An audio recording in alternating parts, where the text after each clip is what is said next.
지는데 언제까지 이럴지 안타깝습니다만은 그래도 우리가 하나님의 은혜 가운데서 살아있음에 감사하고 하나님의 도우심을 바라며 같이 기도드리겠습니다.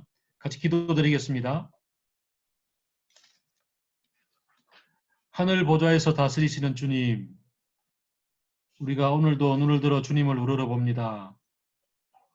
주께서 우리를 살펴주시지 않으시면 우리의 경영과 우리의 생각과 우리의 애씀이 모두가 헛된 것임을 깨닫고 오직 주님이 우리를 보살펴 주시기를 기도합니다. 주님, 우리에게 자비를 베풀어 주옵소서. 주님, 우리를 긍휼히 여겨 주옵소서. 한 사람 한 사람을 붙들어 세워주시고 특별히 우리 성도들의 가정을 지켜주시며 하나님의 말씀이 풍성한 꼴을 먹을 수 있는 가정들 될 수 있도록 은혜 베풀어 주옵소서. 이 시간 우리가 함께 드리는 예배를 받아주시옵고 찬양을 연락하여 주시옵고 우리에게 말씀하여 주셔서 우리를 새롭게 하여 주옵소서. 예수 그리스도 이름으로 기도드립니다. 아멘. 예수 우리 왕이여 이곳에 오소서. 함께 찬양하겠습니다.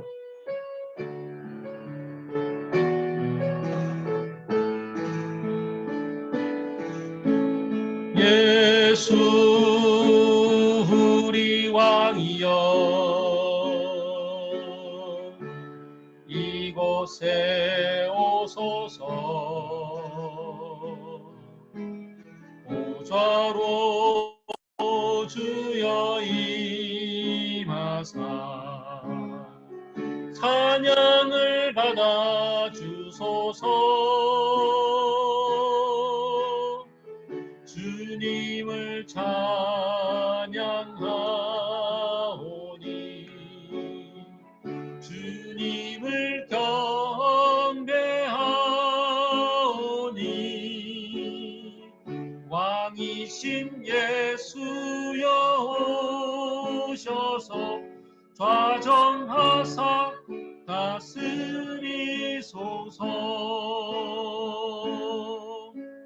예수 우리 왕이여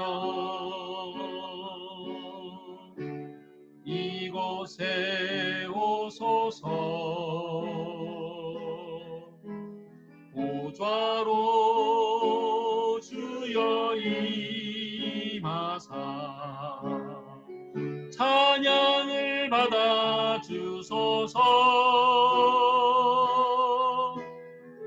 주님을 찬양하오니 주님을 경배하오니 왕이신 예수여 오셔서 좌정하사 다스리소서.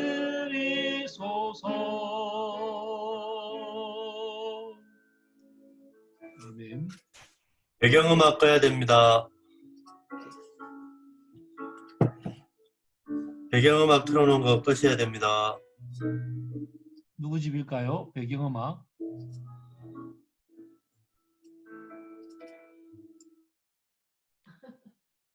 예. 됐네요. 네. 자, 함께 사도신경으로 우리 신앙을 같이 고백하겠습니다. 나는 전능하신 아버지 하나님, 천지의 창조주를 믿습니다. 나는 그의 유일하신 아들, 우리 주 예수 그리스도를 믿습니다. 그는 성령으로 잉태되어 동정녀 마리아에게서 나시고 본디오 빌라도에게 고난을 받아 십자가에 못 박혀 죽으시고 장사된 지 사흘 만에 죽은 자 가운데서 다시 살아나셨으며 하늘에 오르시어 전능하신 아버지 하나님 우편에 앉아 계시다가 거기로부터 살아있는 자와 죽은 자를 심판하러 오십니다. 나는 성령을 믿으며 거룩한 공교회와 성도의 교제와 죄를 용서받는 것과 몸의 부활과 영생을 믿습니다. 아멘. 함께 시편으로 기도하겠습니다. 오늘은 시편 64편입니다.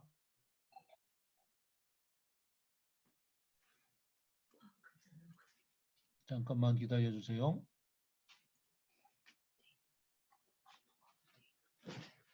같이 시편으로 기도합시다. 내가 탄식할 때에 내 소리를 들어주십시오. 원수들의 위협에서 내 생명을 지켜주십시오. 악인들이 은밀하게 모의할 때에 나를 숨겨주시고 악령들이 저지르는 자들의 폭력에서 나를 지켜주십시오. 그들은 칼날처럼 날카롭게 혀를 펴려 화살처럼 독수를 뽑아냅니다. 사람을 쏘려고 몰래 숨어 있다가 느닷없이 쏘고서도 거리낌조차 없습니다.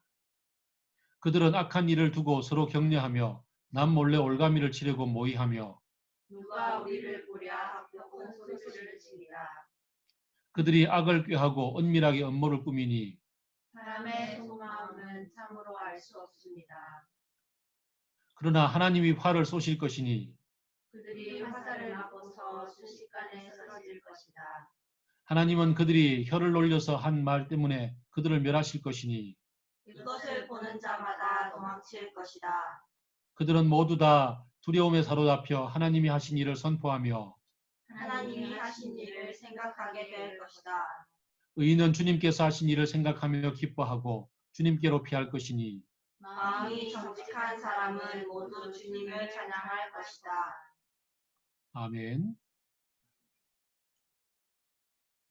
이제 함께 자녀를 위한 말씀 같이 듣도록 하겠습니다.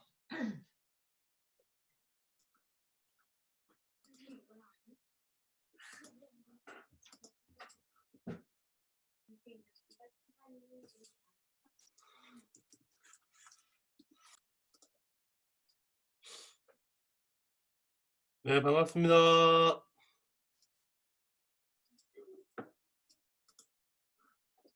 반갑습니다. 안녕하세요. 잘 들리죠? 네. 네, 오늘 어린이 말씀 같이 보겠습니다. 네. 오늘은 창세기 14번째 이야기, 하나님께서 자유의지를 주셨어요. 조금 어려운 단어인데요. 그냥 어떤 이야기인지 같이 보겠습니다. 같이 말씀 읽겠습니다. 시작.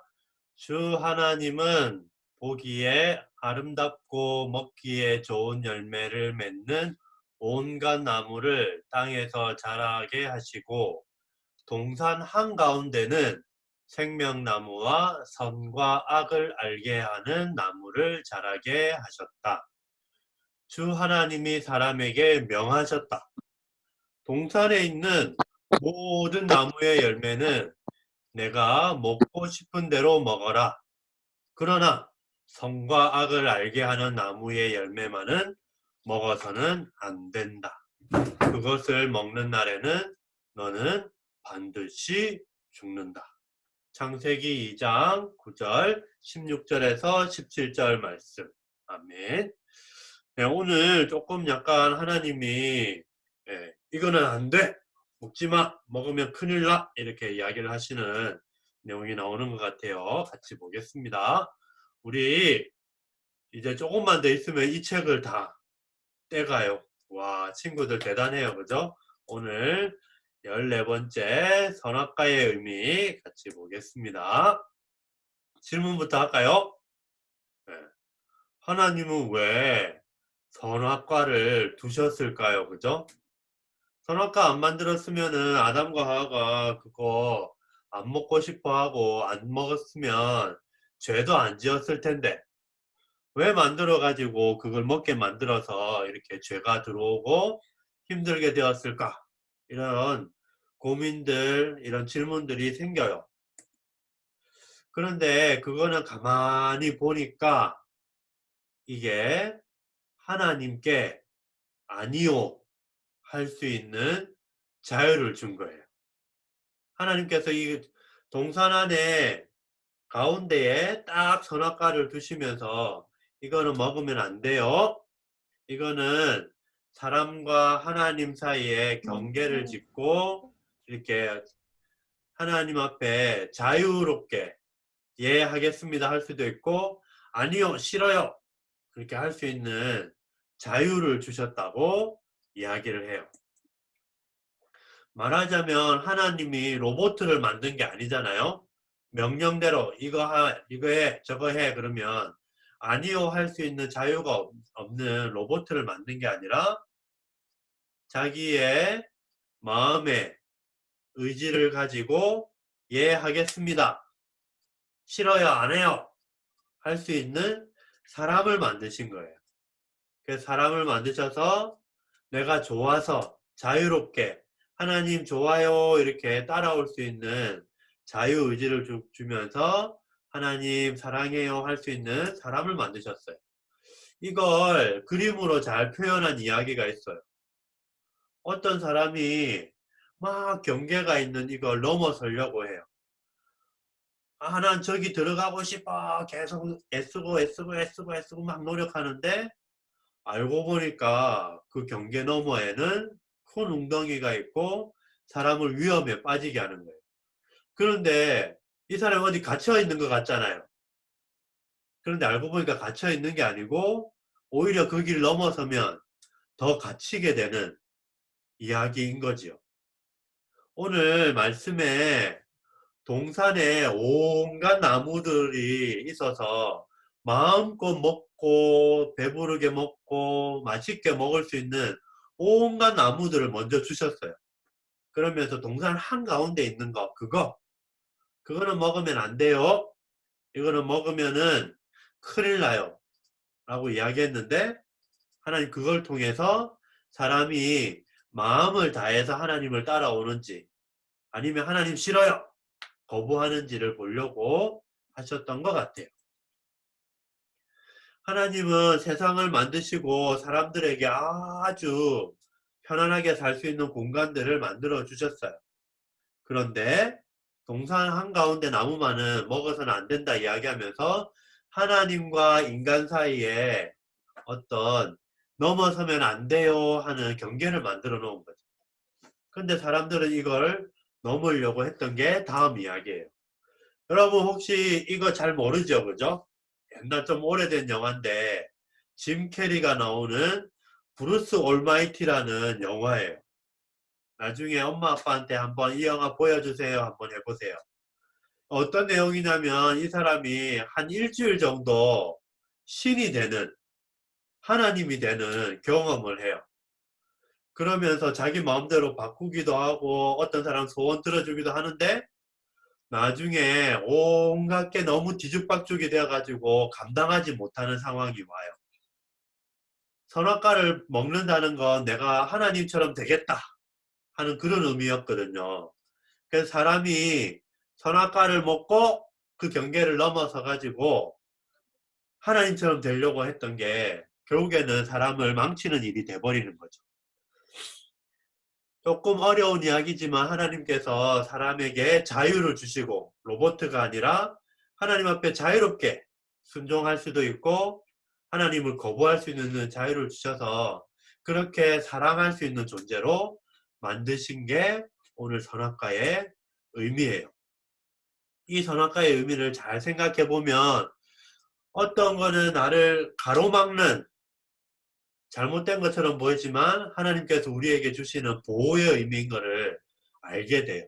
우리 친구들이 조금씩 이 의미를 알아갔으면 좋겠습니다. 같이 오늘 말씀 읽고 마치도록 할게요. 밑에 있는 주 하나님이 같이 읽고 마무리하겠습니다. 시작. 주 하나님이 사람에게 명하셨다. 동산에 있는 모든 나무의 열매는 네가 먹고 싶은 대로 먹어라. 그러나 선과 악을 알게 하는 나무의 열매만은 먹어서는 안 된다.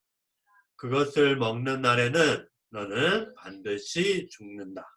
창세기 2장 9절 16절에서 17절 말씀. 아멘. 네, 같이 우리 아이들 축복하겠습니다. 우리 아이들이 자유로운 마음을 가지고 하나님을 더 알아가고 사랑하는 존재로 자라기를 바라는 마음을 가지고 같이 축복하겠습니다. 시작. 하나님께서 너희에게 복을 내리시며 너희를 지켜주시고 하나님께서 웃으시며 너희를 귀엽게 보아주시고 하나님께서 너희를 고이 보시어 평화를 주시기를 빈다. 아멘.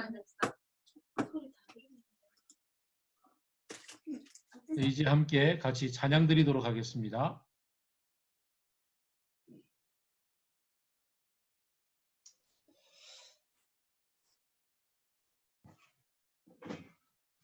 우리의 어린 양 되신 예수님께 우리의 목소리로 찬양 드리며 나갔으면 좋겠습니다. 유월절 어린 양의 피로 같이 찬양하겠습니다.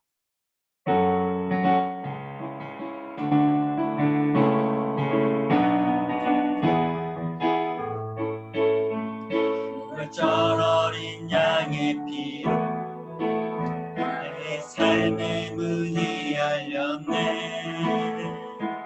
어둠의 권세는 힘이 없네. 주 보혈의 능력으로 원수가 날 정죄할 때에도 난 의롭게 설 수 있네.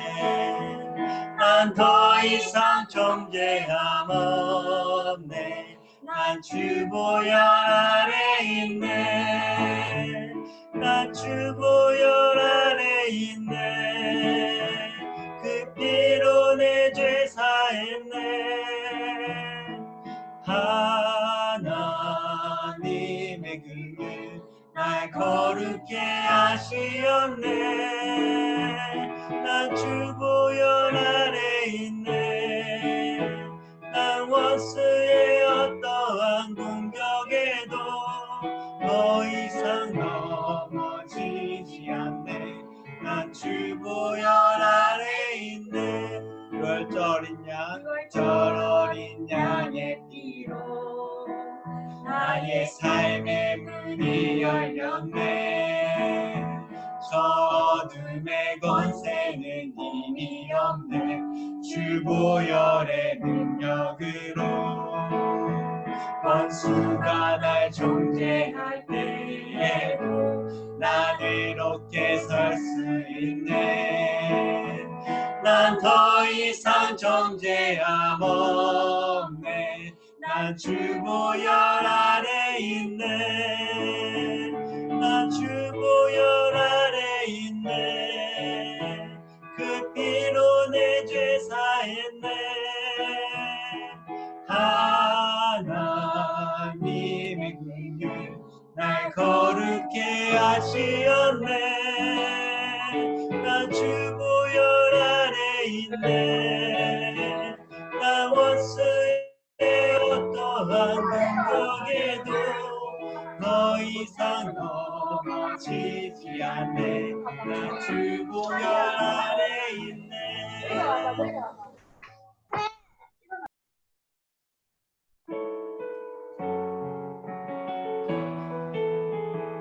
그 보혈로 우리에게 사랑을 주신 예수님의 이름을 찬양합시다. 모든 능력과 모든 권세, 모든 능력과 모든 권세, 모든 것 위에 뛰어나신 주님, 세상이 측량할 수 없는 지혜로 모든 마음을 창조하셨네. 모든 나라와 모든 보좌, 이 세상 모든 경이로움보다 이 세상 모든 값진 보물보다 더 귀하신 나의 주님, 십자가 고통당하사 버림받고 외면당하셨네. 짓밟힌 장미꽃처럼 나를 위해 죽으셨네. 나의 주 모든 능력과 모든 권세, 뛰어나신 주님 세상이 측량할 수 없는 지혜로 모든 만을 창조하셨네 모든 나라와 모든 보좌 이 세상 모든 경이로움보다 이 세상 모든 값진 보물보다 더욱 귀하신 나의 주님 십자가 고통당하사 버림받고 외면당하셨네 시간이 잠미꽃처럼 나를 위해 죽으셨네 나의 주 그 십자가의 은혜를 기억하는 예배가 되었으면 좋겠습니다. 우리를 대표해서 이하정 자매님 기도해 주시겠습니다. 네, 기도드리겠습니다. 하늘에 계신 우리 아버지, 늘 우리와 함께 하시는 주님을 기억하며 예배를 드립니다. 온라인을 통한 예배 가운데서도 주님께 찬양 드리고 아버지의 말씀을 들으며 또 지체들과 교제하는 이 시간이 얼마나 귀하고 기쁜 일인지 다시 고백합니다. 불안하고 분주한 마음을 내려놓고 이 시간 거룩한 아버지의 이름을 부르고 아버지의 나라를 소망하며 나아가기를 기도합니다. 현실의 삶은 팍팍하여 주님의 이름과 나라와 뜻을 바라며 사는 것이 어리석게 느껴지기도 합니다. 하지만 주님은 경외할 만한 분이시고 신실하시며 십자가 사랑으로 우리를 품고 계신다는 것을 매일의 말씀 속에서 깨닫게 됩니다. 믿음의 눈으로 주님의 뜻이 이 땅에서 이루어지고 있음을 볼 수 있도록 붙들어 주시고 지혜와 명철과 지식을 가득 부어 주시기를 소망합니다. 주어진 것에 감사하고 부족한 것은 담대하게 아버지께 구하며 넘치는 것은 필요한 자들에게 줄 수 있는 우리가 되기를 기도합니다. 사랑할 만한 사람이 아니었던 우리를 먼저 사랑하시고 죄를 용서하셨던 주님처럼 우리도 지체의 부족한 부분을 살갑게 채우고 잘못한 모습을 용서하는 멋진 제자가 되기를 소원합니다. 여러 시험과 유혹 앞에 교만하지 않고 겸손하여 지치지 않도록 도와주시고 죄책감에 넘어지는 일이 없도록 인도해 주시기를 기도합니다. 주님의 나라와 권능과 영광이 영원히 아버지의 것입니다. 예수님의 이름으로 기도드렸습니다. 아멘. 아멘. 이제 다 같이 하나님 말씀 같이 보겠습니다.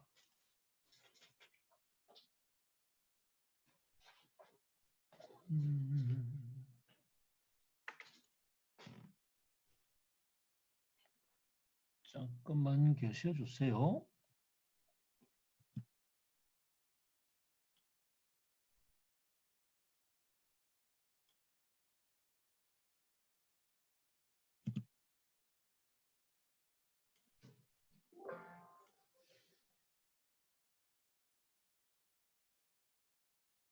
됐나요?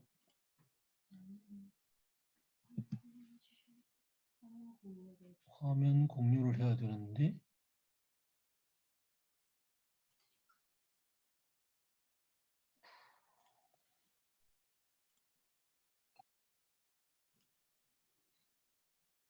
뭐지?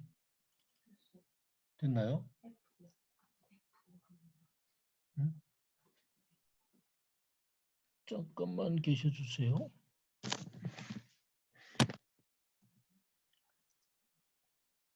됐네요. 자, 말씀 같이 보겠습니다. 요한복음 18장 28절부터 40절입니다.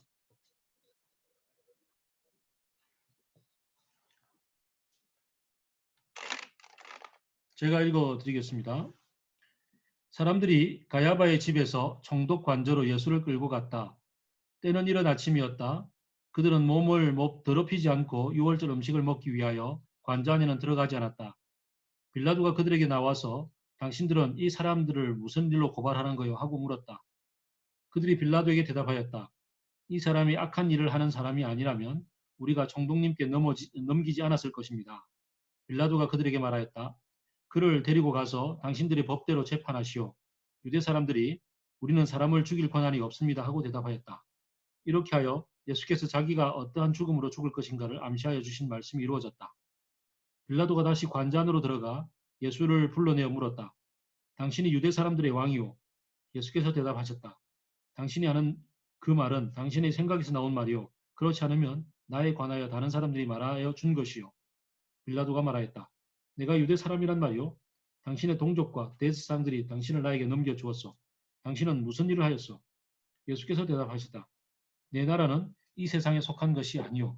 나의 나라가 세상에 속한 것이라면 나의 부하들이 싸워서 나를 유대 사람들의 손에 넘어가지 않게 하였을 것이오. 그러나 사실로 내 나라는 이 세상에 속한 것이 아니오. 빌라도가 예수께 물었다. 그러면 당신은 왕이오? 예수께서 대답하셨다. 당신이 말한 대로 나는 왕이오. 나는 진리를 증언하기 위하여 태어났으며 진리를 증언하기 위하여 세상에 왔소. 진리에 속한 사람은 누구나 내가 하는 말을 듣소. 빌라도가 예수께 진리가 무엇이오? 하고 물었다. 빌라도는 이 말을 하고 다시 유대 사람들에게로 나와서 말하였다. 나는 그에게서 아무 죄도 찾지 못하였소. 6월절에는 내가 여러분에게 죄수 한 사람을 놓아주는 관례가 있소. 그러니 유대 사람들의 왕을 놓아주는 것이 어떻겠소? 그들은 다시 큰 소리로 그 사람이 아니요 바라바를 놓아주시 하고 외쳤다. 바라바는 강도였다. 아멘. 지난주에는 우리가 예수님과 베드로 그리고 가론 유다 이 세 사람의 얘기를 함께 묵상을 했습니다. 오늘은 빌라도와 대제사장 가야바 그리고 예수님 이 세 사람의 얘기가 중심이 되겠습니다. 작년에 한참 우리가 그 전체 나라를 아주 그냥 큰 아픔과 또 뭐 투쟁과 기타 모든 소용돌이를 끌어갔던 게 조국입니다. 조국이라는 이 중요한 이슈를 두고서 싸움에 동참했던 사람들을 보면 일단은 조국 장관을 임명했던 문재인 정부가 있죠. 검찰 전체에 대한 어떤 그 개혁을 단행하기 위해서 조국을 임명을 했습니다. 근데 당사자인 검찰은 거기에 질 수 없다고 윤 총장을 중심으로 해서 완전히 먼지털이식 아니 그냥 없는 것도 만들어내면서까지 아주 협잡을 해 나가고 있었습니다. 거기에 비하면 한나라당과 보수 언론들은 어느 쪽에 검찰하고 같이 원수와의 그 동거, 5월 동주 이런 거겠죠. 그래서 같이 짝짝꿍이 되어서 또 그 일을 벌였습니다. 거기에 국민들은 어땠습니까? 이른바 강남 우파들은 자기들이 분명히 기득권 세력이었음에도 불구하고 더 흥분해서 난리가 났던 사람들도 있고 또 진보 진영이나 중도는 또 상당히 좀 또 사분오열 혹은 나중에는 좀 또 다른 얘기가 좀 전개가 되기도 했습니다. 어쨌든 한 사건을 두고서 참여자가 엄청나게 많았고 각자 자기의 입장에 따라서 다양한 상황 전개를 펼쳐냈더랬습니다. 그리고 그 여파가 오늘날까지 이르고 있고 어제야 비로소 이제 조국의 부인이 이제 또 구속되었다가 구속 만료로 풀려나기도 했습니다. 그 와중에 가만 살펴보면 조국의 가족이 그 희생양으로서 그 모든 짐들을 떠안고 갖고 있었던 것을 봅니다. 오늘의 이 장면, 이 작년의 조국 싸움과 참 많이 비슷한 면이 있겠구나 그런 생각을 해봅니다. 예수님의 십자가를 두고서 대제사장 무리들과 그리고 정치 권력, 군사 권력이었던 로마 제국의 총독과 그리고 이 땅에 하나님의 나라를 펼쳐내려고 애를 쓰고 계시는 예수님 사이에 벌어지는 이 힘의 역학관계가 결국은 예수님이 십자가를 지시고 희생양으로 돌아가시는 것으로 귀결이 되죠. 빌라도와 가야바와 예수님 세 사람이 이 예수님의 공생의 마지막 장면을 두고서 어떤 내면과 어떠한 파워의 흐름이 있는지 가만 한번 살펴봅시다. 총독 빌라도는 정치적으로 성공한 사람이죠. 원래 하급 관리였던 것 같습니다. 그러다가 후견인을 잘 만나서 벼락 출세를 한 사람입니다. 하급 관리였다가 출세를 했으니까 로마에 근무하지는 못하고 식민지 중에 제일 골치 아픈 이 팔레스틴으로 이렇게 발령을 받았습니다. 여기서 뭔가 좀 인정을 받으면 그는 이제 좀 더 중앙 관리로 진출을 할 수가 있겠죠. 그래서 할 수만 있다면 이곳에서 관리를 잘 해서 조용히 이 싸움이 끊어지지 않는 이 팔레스틴이 조용히 시간을 보낼 수 있는 곳으로 좀 갔으면 좋겠다.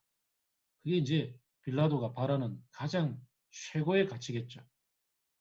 그러면서도 빌라도는 이 식민지 현지에 있는 지도자들을 왕 무시하는 태도로 일관합니다.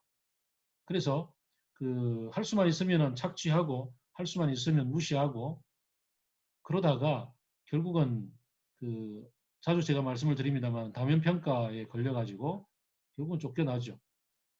그래서 37년인가요? AD 37년에 쫓겨나서 그 뒤로는 뭐 기록에도 없습니다. 거기에 비하면 데스산 가야바는요. 이스라엘이라는 현장이 정치적으로 군사적으로는 로마의 식민지이긴 하지만 그래도 현장에서의 살아가는 사람들 속에서는 데스상 가야바가 최고 권력자입니다. 현지 지도자로서는 가장 파워풀합니다. 종교와 경제와 그리고 문화 전체를 이끌어가는 명실상부한 지도자입니다. 그랬던 그가 예수가 나타나자마자 자기가 누리고 있는 모든 파워를 위협하는 새로운 신흥 종교 세력으로 부상하는 것을 3년 동안 목격을 했죠. 그래서 이걸 파괴하고 싶어서 3년 동안 뒷조사도 열심히 하고 캐내고 여론몰이도 하고 뭐 바알세불이 집혔다 뭐 등등 많은 얘기를 벌였습니다. 그래도 이게 사라지지 않으니까 결국은 죽이기로 결심을 하고 결정적인 상황까지 지금 몰고 왔죠. 총독 빌라도와 데스산 가야바가 어떻게 보면 팔레스틴이라는 이 예수님이 사람들과 함께 살아갔던 그 현장 속에서 현실적으로 파워를 가지고서 어떻게 하면 이걸 지킬 것인가, 어떻게 하면 더 많이 누릴 것인가 이런 걸 고민하고 있는 사람들이라 하겠습니다. 거기에 예수님이 등장하였고 그걸 깨뜨리고 금가하게 만들고 뭔가 불안하게 만들었을 때 이들이 어떤 반응을 하는가 이게 중요한 거죠. 거기에 비하면 예수님은 새로운 하나님 나라 질서와 정의를 세우기 위해서 이 땅에 오셨고 공생의 3년 기간을 열심히 사셨습니다. 그 결과 결국은 현실 파워를 갖고 있는 사람들에게 위협적인 존재가 되었고 결국은 십자가까지 내몰리게 되는 거죠. 예수님이 도전했던 새로운 질서 이게 이 데스상과 그리고 총독에게는 어떤 위협이 되었을까? 예수님은 거기에 비하면 실제로 어떤 얘기를 하셨을까? 오늘 이 빌라도와 예수님이 만나서 나누는 대화 속에 그 핵심이 같이 녹아 있습니다. 나라와 왕권의 근거가 어디에 있는가? 사람들이 당신을 고발했다. 당신이 유대 왕이냐? 라고 묻습니다. 그때 예수님이 당신 생각으로 하는 말이요. 사람들이 그렇게 말했어. 라고 물으니까 빌라도가 그건 너희들 문제지 내 문제 아니다. 나의 관심사가 아니다. 라는 식으로 내가 유대 사람이란 말이냐? 라고 얘기를 하지요. 그때 예수님은 내 나라는 이 세상에 속한 게 아니다. 라고 얘기를 하죠. 만약에 속했다면 이런 방식으로는 하지 않았을 것이다. 너희들의 생각은 그런 방식이 아니다. 라고 이야기를 합니다. 근데 거기에 대놓고 지금 대제사장은 왜 고발을 했고 빌라도는 이 상황에서 어디에 관심이 있는가? 대제사장은 철저하게 자신의 이익에 위배가 되기 때문에 그래서 종교적인 이상이나 율법으로 때로는 정의의 이름으로 그렇게 사람들을 몰고 가지만 자신이 요구하고 자신이 누리고 자신이 지키고 싶어 했던 가장 핵심은 뭐냐 하면 철저하게 자신의 이익이죠. 대제사장이 제일 관심을 가지고 있는 건 뭐냐? 종교냐? 하나님을 사랑하는 것인가? 하나님의 율법을 목숨같이 지키는 것인가? 어쩌면 바리새인들은 그랬을지 모릅니다. 바리새인들은 잘못된 방식이나 혹은 뭔가 이해 불가의 측면 때문에 한계가 있어서 그렇지 바리새인들은 적어도 하나님을 사랑하려고 했었고 하나님의 계명을 지키려고 철저하게 순종을 했습니다. 거기에 비하면 예루살렘 성전에서 종교 행위를 집행하고 있는 대제사장은 실제로 아론 계열이 아니었습니다. 레위인들도 아니었습니다. 이들은 로마 정부가 임명하는 사람들이었고 친로마인들이었고 철저하게 정치인들이었습니다. 그들은 종교를 얘기하고 율법을 얘기하지만 때로는 정의를 얘기하지만 그거는 자기의 정파의 이익, 자기 개인의 이익과 결부될 때만 문제고 그걸 지키기 위한 방편으로 이데올로기로 사용하고 있는 것일 따름이었습니다. 예수님은 그들에게 그 이익에 위배가 되었고 그래서 결국은 제거하기로 결심을 하는 거고요. 빌라도는요. 빌라도는 잠깐 멀리 좀 떠나 있습니다. 빌라도는 이 유대인들끼리의 이 치고받고 싸우는 문제에 별 관심이 없습니다. 처음부터 말씀을 드렸습니다만은 안정이 최고입니다. 어쨌든 잘 관리해서 나는 임기를 끝내면 된다라고 생각을 합니다. 근데 물론 이제 그도 정치인이니까 그 정보 경찰을 풀어서 예수에 관한 정보는 충분히 수집을 했을 겁니다. 그리고 이게 뭐 그들의 종교의 문제구나라고 이미 결론을 내리고 있었을 것 같긴 한데 지금 무시 못할 정치 권력인 대제사장이 이들을 잡아왔고 그리고는 처단해달라고 요청을 하고 있습니다.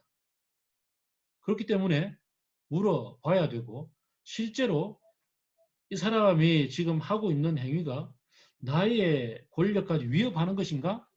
라는 문제에 대해서 한 번 더 물어봐야 됩니다. 고민해볼 지점에 도착한 거죠. 그래서 너의 나라는 도대체 무엇이며 너는 왕이냐? 다른 말로 하면 속에 있는 감추고 있는 말은 너 나를 위협하는 존재쯤 되느냐? 아니면 깜냥도 안 되는 것이냐? 라고 묻는 거죠. 거기에서 예수님은 내 나라는 세상으로부터 온 게 아니다. 어디로부터 왔느냐? 나의 권위는 내가 여러분에게 얘기하고자 하는 이 권세와 그다음에 능력과 그다음에 영광은 그거는 너희들이 이렇게 염두에 두고 있는 거기로부터 주어지는 게 아니다. 하늘로부터 왔다. 라는 거죠. 하느님 나라가 임하게 하는 것과 뜻이 하늘에서와 같이 땅에서도 이루어지게 하는 그게 내가 온 목적이지 너희들처럼 그렇게 뭐 치고받고 싸우기 위함이 아니다. 라고 얘기를 합니다. 다시 한번 생각해 봅시다. 그럼 도대체 넌 어느 나라에 속한 왕이냐? 나는 왕은 맞는데 진리를 증거하러 온 왕이다. 그래? 너의 파워와 너의 권세와 너의 실제적인 눈앞에서의 이익 뭐 이런 건 뭐냐?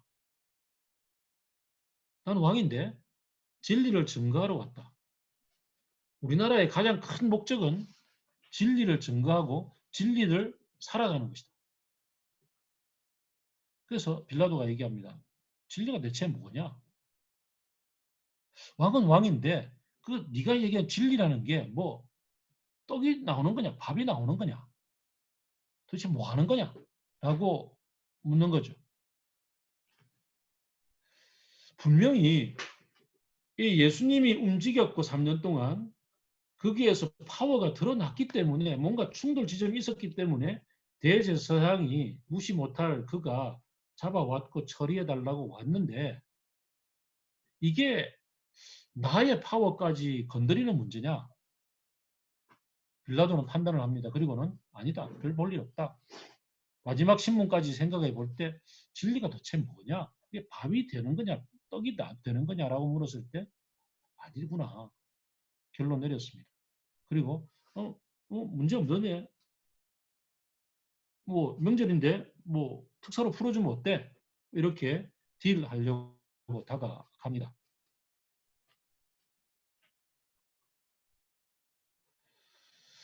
나라와 권세와 왕권의 근거, 권력의 근거, 내가 살아가는 내 삶의 목적과 내 삶의 에너지와 내 삶의 어떤 근원은 도대체 무엇인가? 대부분의 사람들은 현실 속에서 먹고 사는 문제와 사람들과의 관계와 그 속에서 벌어지는 어떤 가지 일이 일비하는 인정받고 그다음에 누릴 수 있고 뭐 기타 등등 뭐 이런 것들에 관심이 많습니다. 그러나 예수님은 얘기하기를 내 나라는 그런 게 아니다. 권력의 근거는 여기 있는 게 아니라 만약에 여기 있는 거라면은 제자들을 중무장시켰을 것이고 엘리사처럼 불말과 불병거를 가지고서 그리고 혁명이라도 일으켜서 파워를 획득하려고 했을 건데 그런 게 아니다. 그런데도 충돌은 일어난다. 도대체 뭐냐? 세상 권력에 속해 있지는 않은데 세상 권력에 영향을 미치는 하늘에 있는 권력. 이게 뭐냐?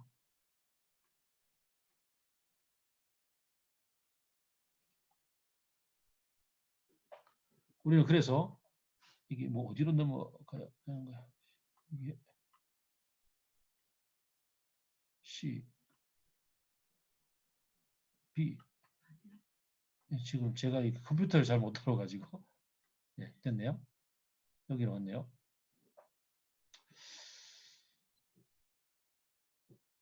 그 최근에 그 정치인들을 보면 국민이 이걸 원한다라고 주장을 참 많이 해요. 자기 자신이 속한 이익 집단, 자기 자신의 권력, 이익을 위해서 이 법안 내고 뭐 하는데도 불구하고 국민의 이름을 갖다 들먹입니다. 심지어 오늘날 종교 지도자들 가운데서도 하나님이 이걸 원하신다라고 얘기를 하면서도 가만 따지고 보면 자신의 이익을 위한 요구를 할 때가 꽤 많아서 욕먹고 있는 때가 참 많습니다. 정치인들, 심지어 이런 타락한 종교 권력자들에게 진리가 뭘까요? 오늘 이 빌라도가 도대체 진리가 뭐냐? 그게 떡이냐 밥이냐? 라고 물었습니다. 여러분에게는 진리가 무엇입니까? 다른 말로 하면 여러분에게는 여러분의 인생을 움직이는 데 있어서 가장 중요한 동기가 무엇입니까? 여러분은 뭘 얘기하면 움직입니까? 우리 둘째 딸은 늦잠 자고 누워있다가 둘째 딸을 딱 깨우는 방법이 있습니다. 딱 요거 얘기하면 그래 그러고 뛰쳐 나옵니다. 이불 차고. 볼까요? 있습니다. 우리 가족은 아는데 이건 프라이버시를 위해서 공개하지 않겠습니다. 여러분의 인생을 딱 요 얘기가 나오면 막 열이 나고 에너지가 생기고 움직이는 거가 뭘까요? 예수님은 진리에 대한 얘기를 하면서 진리에 속한 사람은 다 알아들을 수 있는 거다라고 얘기합니다. 그럼 이제 빌라도는 진리에 속한 게 아니라는 얘기죠. 요한복음 17장 바로 앞에 본문을 보면 기도하시는 가운데 진리로 그들을 거룩하게 하여 주십시오. 아버지의 말씀은 진리입니다. 라고 얘기를 합니다. 이제 한 단서가 나왔습니다. 아버지의 말씀이 진리구나. 그렇죠. 예수님을 움직이게 한 것은 바로 이 아버지의 말씀이었습니다. 아버지의 말씀을 실천하기 위해서 이 땅에 왔고 아버지의 말씀을 이루기 위해서 성경 말씀을 응하게 하려 함이라라는 얘기가 요한복음의 곳곳에서 나오죠. 하나님의 말씀을 이루게 하기 위해서 예수님은 움직이셨습니다.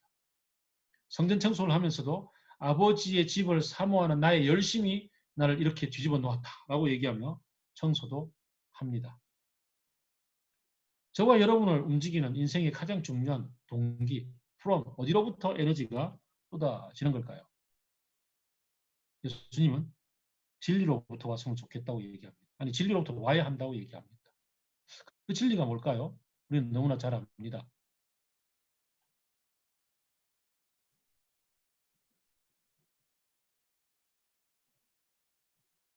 예수님이 가르치는 진리는 아버지 하나님의 말씀, 그리고 아버지 하나님의 나라. 우리 자신을 돌아보면서 내가 좀 전에 제가 질문 드렸던 나의 삶의 방향, 추구하는 바가 뭔가, 어디로부터 힘이 주어지나를 알기 위해서 알아볼 수 있는 아주 좋은 방법이 있습니다. 기도하면 됩니다. 주기도문대로 기도를 하는데 거꾸로 해보면 됩니다. 하늘에 계신 우리 아버지 이름이 거룩히 여김을 받으시오며부터 하지 말고 오늘날 우리에게 일용할 양식을 주옵시며부터 기도를 해봅니다. 어떻게 기도되나요?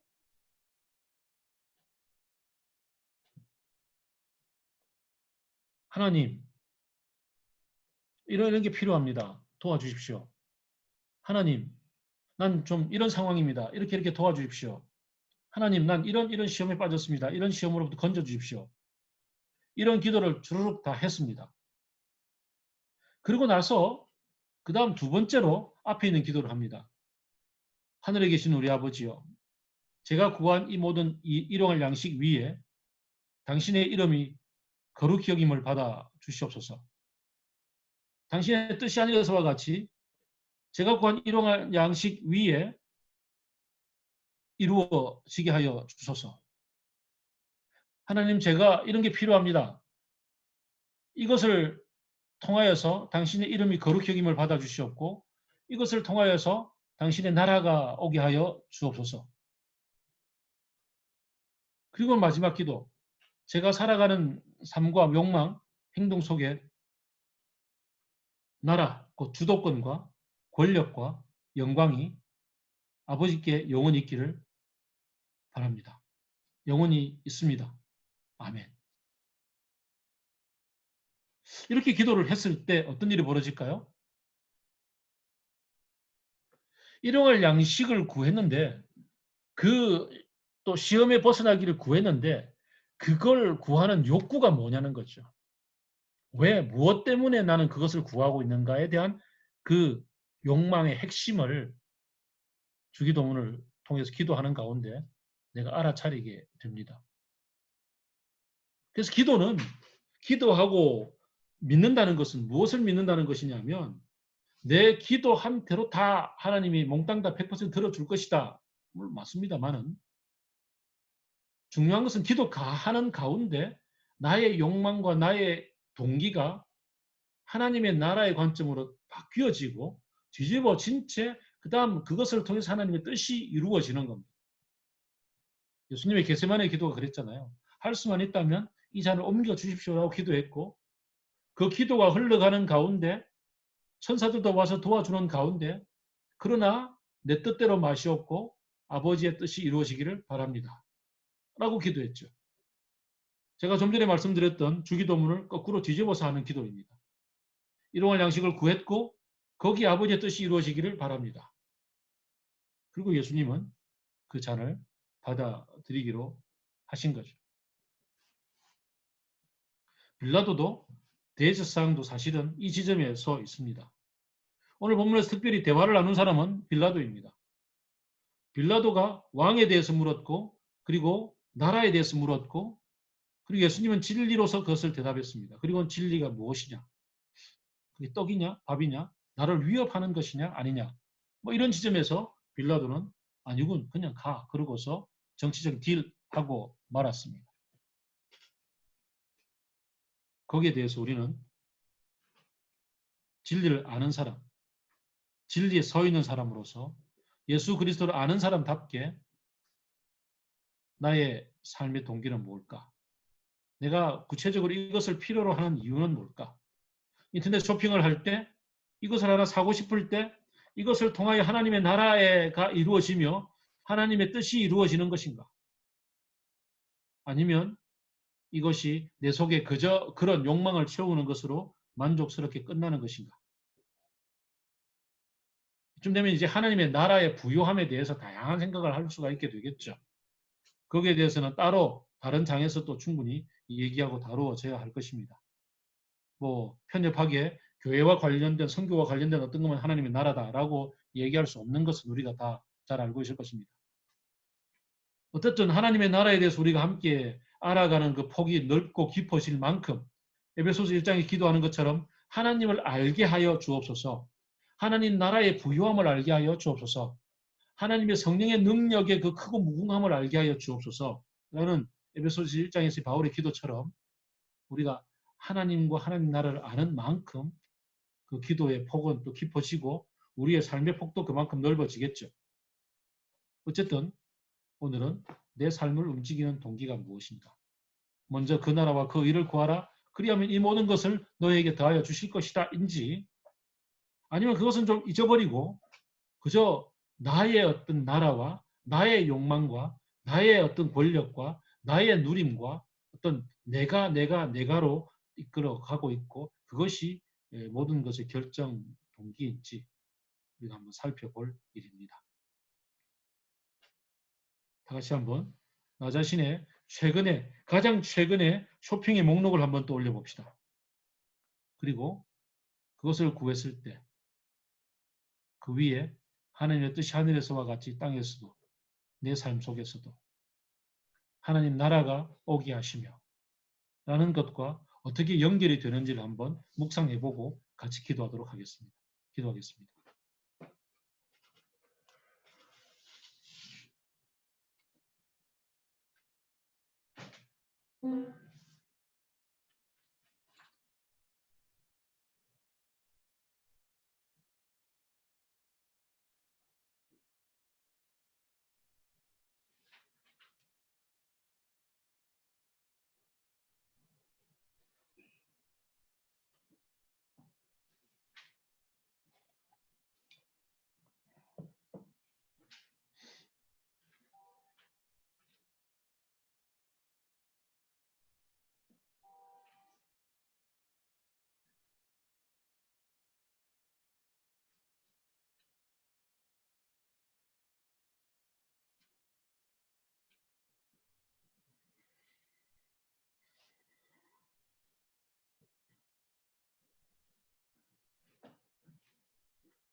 하나님 아버지, 내 삶이 어떤 때 가장 힘을 얻고 어떤 때 눈이 반짝반짝 빈다는 것인지 나의 쇼핑과 나의 먹거리와 나의 입거리와 나의 자고 일어나고 눕는 모든 것들이 어떤 동기로 이루어지는 것인지 그 모든 것이 하나님 안에 있는 일인지 하나님의 이름과 하나님의 나라와 하나님의 권세와 하나님의 영광이 가득한지 다시 한번 질문해 봅니다. 주님 참 많이 부끄럽고 많이 놓치고 살았던 부분임을 깨닫습니다. 나의 모든 눈길과 생각이 중심이 주님 안에 머물러 있게 하여 주옵소서. 나의 안에 거하라. 포도나무의 가지가 나무에 붙어 있어야 열매를 맺는다 하셨던 주님의 말씀이 내 삶이 되게 하여 주옵소서. 오 주님, 코로나로 인해서 대인관계가 단절되고 성도들과 함께 교제가 끊어져 있을지라도 실제로 얼굴을 보지 못할지라도 하나님 안에서 우리가 연결되어 있음을 보게 하여 주시고 느끼게 하여 주시고 적어도 하나님을 우러러 볼 수 있는 우리의 마음은 흐트러지지 않을 수 있도록 우리의 일상을 지켜 보호하여 주옵소서. 이제는 주 예수 그리스도의 은혜와 아버지 하나님의 크신 사랑하심과 성령님의 내주하심과 하나님 나라의 교제를 이끌으심의 역사가 먹든지 마시든지 무엇을 하든지 하나님의 나라와 영광을 생각하는 우리 모든 성도들 위해 지금부터 영원토록 함께하기를 간절히 축원하옵나이다. 아멘.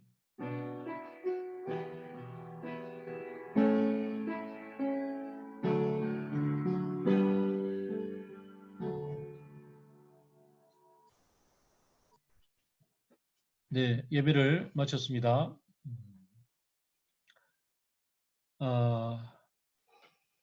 다시 또 코로나가 또 늘어나서 이제는 우리가 오프라인으로 예배를 드릴 수 있겠다는 희망이 생기는 점에 다시 염려가 됩니다. 어쨌든 다시 볼 그날을 가까워 오고 있음을 기억을 하고 애써서 우리 교회가 가정교회지 않습니까? 그러니까 가정교회 단위의 모임은 좀 교회에서의 모임으로 지속적으로 좀 어떤 형태로든지 창조적으로 모임을 계속할 수 있기를 바랍니다. 그래서 우리가 공동체로서의 서로가 서로를 견제하고 지지하는 그것을 놓치지 않도록 도와주시기를 바랍니다. 5월 5일 어린이날을 맞이해서 우리 교회 주일학교에서 아주 신세대답게 카카오톡으로 다 이렇게 선물을 보냈죠. 그래서 아이들이 모두가 다 기뻐하고 부모들은 더 기뻐하고 이것으로 퉁칠 수 있구나 이렇게 아주 즐거운 일들이 있었습니다. 아마 오늘 어버이날 이 주말이라서 출타하신 분들이 되게 많이 보입니다. 그래서 여러분들 가운데 좀 서로 좀 잘 챙겨서 함께 또 같이 또 안부를 물어주시기를 바랍니다. 자, 우주 어디가